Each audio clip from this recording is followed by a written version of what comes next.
नमस्कार।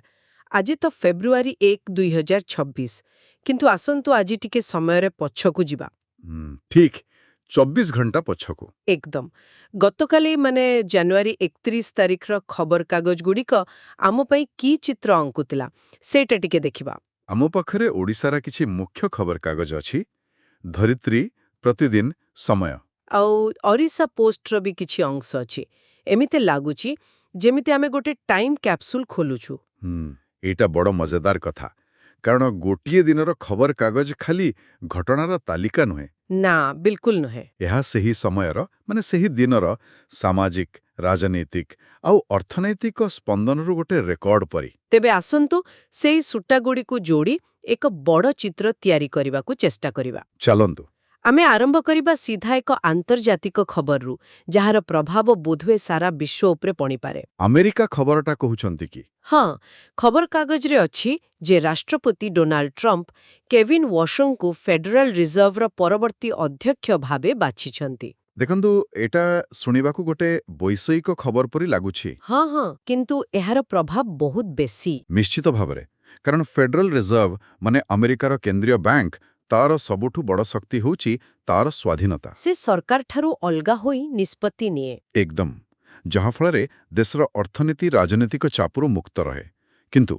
एही निजुक्ति को नहीं विशेषज्ञ माने टिके चिंतित काहे की सेमानंकु लागुछि जे एही पदक्षेप फेडरल रिजर्व रो सही स्वाधीनता को कम करि देई पारे आउ याहाकू व्हाइट हाउस रे एक अस्त्र रे परिणत करि देई पारे। ओहो तेबे आपण कहिबाकू चाहुछंती जे जदि अमेरिकार आर्थिक निष्पत्ति राजनीति द्वारा प्रभावित हुए ताहले तार प्रभाव डॉलर माध्यमरे सारा विश्व अर्थनीति उपरे पड़िबो गोटे प्रकार अस्थिरता सृष्टि होई पारे। हाँ एहार तरंग सबु आर्थिक बजार रे अनुभूत हेबो विशेष करी भारत भली देश उपर। अच्छा ए खबरटा को मने रखिबा। तेबे विश्वर सबुठु पुराना गणतंत्ररू आसीबा सर्वबृहत गणतंत्र को माने आम देश को भारत को हाँ सेदिन भारतर राजनैतिक पाणीपाग केमिति थिला महाराष्ट्रर गोटे बड़ खबर आसीछि उपमुख्यमंत्री अजित पवारंकर आकस्मिक देहांत होईछि। यह केवल एक व्यक्तिगत क्षति नुहे यह राज्य राजनीति रे गोटे बड़ उल्टापालटार संभावना आनिछि।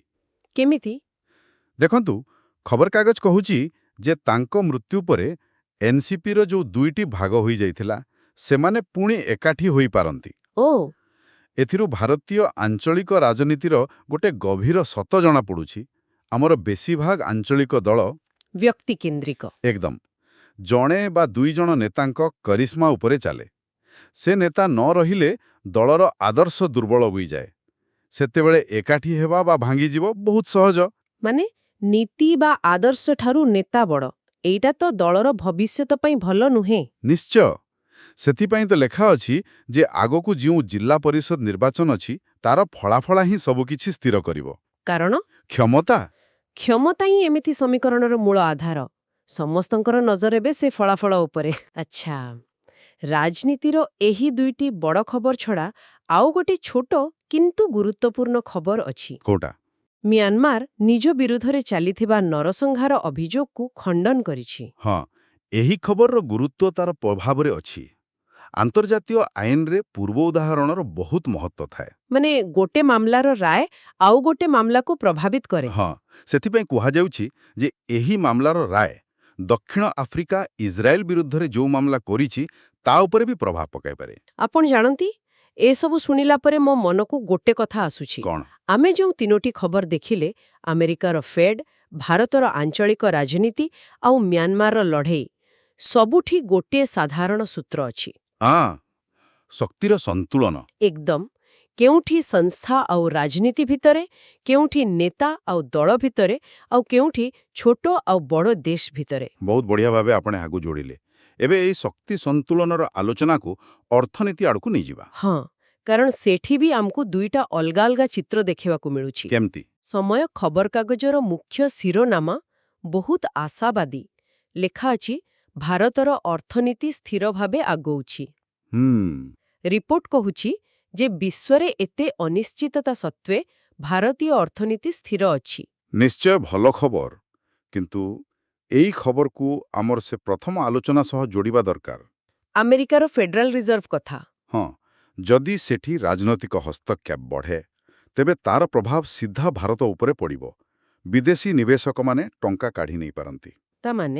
ତାମାନେ ଏହି ଯେଉଁ ସ୍ଥିରତା କଥା କୁହାଯାଉଛି ସେଟା ବାହ୍ୟ କାରଣ ପାଇଁ କେତେବେଳେ ବି ପ୍ରଭାବିତ ହୋଇପାରେ। ଆଚ୍ଛା, ଏ ତ ଗଲା ବଡ଼ ବଡ଼ ଅର୍ଥନୈତିକ କଥା। କିନ୍ତୁ ସ୍ଥାନୀୟ ସ୍ତରରେ କ'ଣ ଚାଲିଥିଲା? ଧରିତ୍ରୀରେ ଗୋଟେ ଛୋଟ ଖବର ଅଛି। କ'ଣ ସେଟା?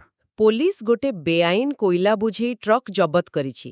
ଶୁଣିବାକୁ ତ ଗୋଟେ ସାଧାରଣ ଅପରାଧ ଖବର ପରି ଲାଗୁଛି। କିନ୍ତୁ ଏଇଟା ଅର୍ଥନୀତିର ଦ୍ୱିତୀୟ ଚିତ୍ରକୁ ଦେଖାଉଛି। ଗୋଟେ ପଟେ ଜିଡିପି, ବିକାଶ ହାର, ଯାହାକୁ ଆମେ ମ୍ୟାକ୍ରୋ ଇକୋନୋମିକ୍ସ କହୁ। ଆଉ ଅନ୍ୟପଟେ? ଅନ୍ୟପଟେ ଏଇ ଛୋଟ ଛୋଟ ବେଆଇନ କାରବାର, ଯାହା ତୃଣମୂଳ ସ୍ତରରେ ଚାଲିଛି। ଏହାକୁ ଦେଶର ଛାୟା ଅର୍ଥନୀତି ବା ଶ୍ୟାଡୋ ଇକୋନୋମି କୁହାଯାଏ। ଓହୋ, ତେବେ ଏହି ଦୁଇଟା ସତ୍ୟ ଏକା ସାଙ୍ଗରେ ଚାଲିଥାଏ? ହଁ, ପୁରା ଚିତ୍ର ପାଇବାକୁ ହେଲେ ଦୁଇଟାକୁ ଯାକ ଦେଖିବାକୁ ପଡ଼ିବ। ତେବେ ଆସନ୍ତୁ ଓଡ଼ିଶାର ସାଧାରଣ ଲୋକଙ୍କ ଜୀବନ ଆଡ଼କୁ ଯିବା। ସେଦିନ ସାମାଜିକ ପରିସ୍ଥିତି କେମିତି ଥିଲା? ହଁ, ଧରିତ୍ରୀରେ ଏକ ଭଲ ଖବର ଅଛି। ଜାଗା ମିଶନର କାମ ମାସକ ଭିତରେ ସରିବ ବୋଲି କୁହାଯାଇଛି। ଏଇଟା ବହୁତ ବଡ଼ ପଦକ୍ଷେପ। ବସ୍ତି ବାସିନ୍ଦାଙ୍କୁ ଜମି ଅଧିକାର ଦେବା। ହଁ, ଏହା ଏକ ଗୁରୁତ୍ୱପୂର୍ଣ୍ଣ ଯୋଜନା। ଦେଖନ୍ତୁ, ଜମିର ଅଧିକାର ଖାଲି ଗୋଟେ କାଗଜ ନୁହେଁ। ଏହା ଜଣେ ମଣିଷକୁ ସୁରକ୍ଷା ଦିଏ, ସ୍ଥିରତା ଦିଏ, ଆଉ ସବୁଠୁ ବଡ଼ କଥା, ଆତ୍ମସମ୍ମାନ ଦିଏ। କିନ୍ତୁ ସହରୀ ଜୀବନର ଚିତ୍ର ସବୁବେଳେ ଏତେ ସିଧା ନୁହେଁ। ଠିକ୍। ଗୋଟେ ପଟେ ସରକାର ସୁରକ୍ଷା ଦେବାକୁ ଚେଷ୍ଟା କରୁଛନ୍ତି, ଆଉ ସେଇ ଖବରକାଗଜରେ ଆଉ ଗୋଟେ ଖବର ଅଛି ଯେ ଭୁବନେଶ୍ୱରରେ ଲୁଟେରାମାନେ ସକ୍ରିୟ ଅଛନ୍ତି। ଏଇଟା ହିଁ ସମାଜର ଜଟିଳତା। ଗୋଟେ ପଟେ ବିକାଶର ପ୍ରୟାସ, ଅନ୍ୟପଟେ ଅସୁରକ୍ଷାର ଭୟ। ଦୁଇଟା ଯାକ ବାସ୍ତବତା। ହଁ, ଏଥିରୁ ଜଣାପଡ଼ୁଛି ଯେ ସାମାଜିକ ଉନ୍ନତି ପାଇଁ ଖାଲି ଯୋଜନା କଲେ ହବନି, ଆଇନ ଶୃଙ୍ଖଳା ପରିସ୍ଥିତି ବି ଠିକ୍ ରହିବା ଦରକାର। ଆଉ ସମାଜର ଆଉ ଗୋଟେ ଦିଗ, ଯୁବପିଢ଼ି। ପ୍ରତିଦିନରେ ଗୋଟେ ଖବର ଅଛି ସେଣ୍ଟ ଜୋସେଫ କଲେଜର ଏକ କାର୍ଯ୍ୟକ୍ରମ ବିଷୟରେ। ରୀତିମା 2026। ହଁ, ସେଠାରେ କୁହାଯାଇଛି ଯେ ନର୍ସିଂ କେବଳ ଏକ ଚାକିରି ନୁହେଁ, ବରଂ ତ୍ୟାଗ ଆଉ ସେବାର ବୃତ୍ତି। ଏହା ଏକ ଭଲ ଦିଗ। ଏହା ଦେଖାଉଛି ଯେ ଯୁବପିଢ଼ି କେବଳ ପଙ୍କା ପଛରେ ନୁହେଁ, ମୂଲ୍ୟବୋଧକୁ ବି ଗୁରୁତ୍ୱ ଦେଉଛନ୍ତି। ଆଉ ଠିକ୍ ସେହି ଖବରକାଗଜରେ ଅଜିମ ପ୍ରେମଜୀ ବିଶ୍ୱବିଦ୍ୟାଳୟର ବିଜ୍ଞାପନ ବି ଅଛି। 2026 ପାଠ୍ୟକ୍ରମ ପାଇଁ ଆବେଦନର ଶେଷ ତାରିଖ ଫେବୃଆରୀ 12। ଏଇ ଦୁଇଟା ଖବର ମିଶି ସେ ସମୟର ଶିକ୍ଷା ଆଉ କ୍ୟାରିୟର ପ୍ରତି ଥିବା ଦୃଷ୍ଟିକୋଣକୁ ଦେଖାଉଛି। ଏକଦମ। ଖବର ତ ଆମେ ଦେଖିଲେ, କିନ୍ତୁ ସେ ସମୟର ଲୋକଙ୍କ ମନ ଭିତରେ କ'ଣ ଚାଲିଥିଲା ତାର ଝଲକ ତ ବିଜ୍ଞାପନରେ ମିଳେ, ନୁହେଁ କି? ନିଶ୍ଚିତ ଭାବରେ।